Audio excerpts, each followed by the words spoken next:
On Saturday, November 4th, 2006, on 116th Street, in the heart of what was once Italian Harlem, the performance artist Lulu Lolo and her husband, the artist and playwright Dan Evans, dedicated their handcrafted backyard chapel, named the Crabapple Chapel, to Dan's favorite saint and spiritual mentor, St. Francis of Assisi. I can only say that I knocked around for many years. When I came to East Harlem for the first time, I felt a sense of homecoming, and that was over 40 years ago, and I've been here ever since. We've traveled a lot, since then. Lulu is from East Harlem.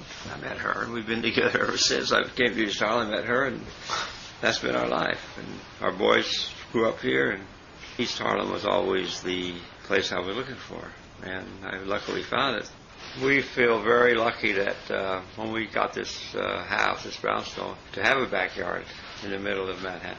And little by little it evolved and became the little backyard of St. Francis of Assisi.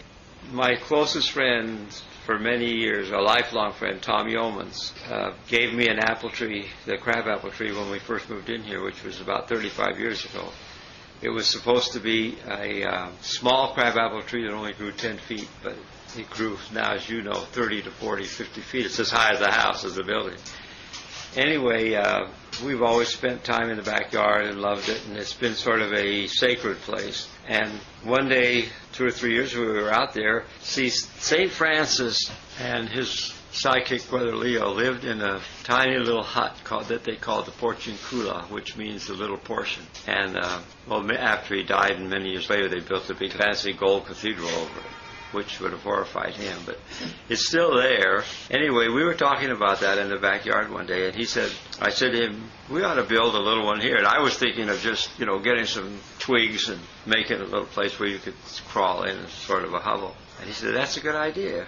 So then he was talking to his son Ben, who at that time was learning the art of timber framing, which is a lost art, and that's how they built the old cathedrals. And he brought him down. And the outcome is the beautiful little chapel that's out there. I love to look at the chapel from above. Dan has created this garden too, so visually when you look down, it looks beautiful with the rock formations.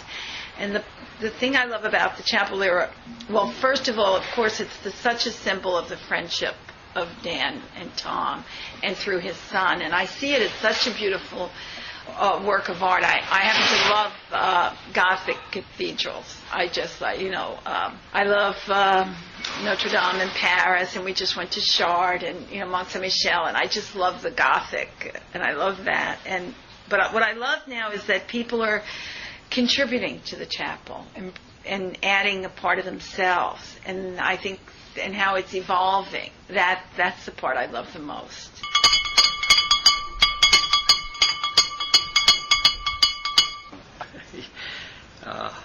I guess I follow the path of the renegade, the spiritual renegade.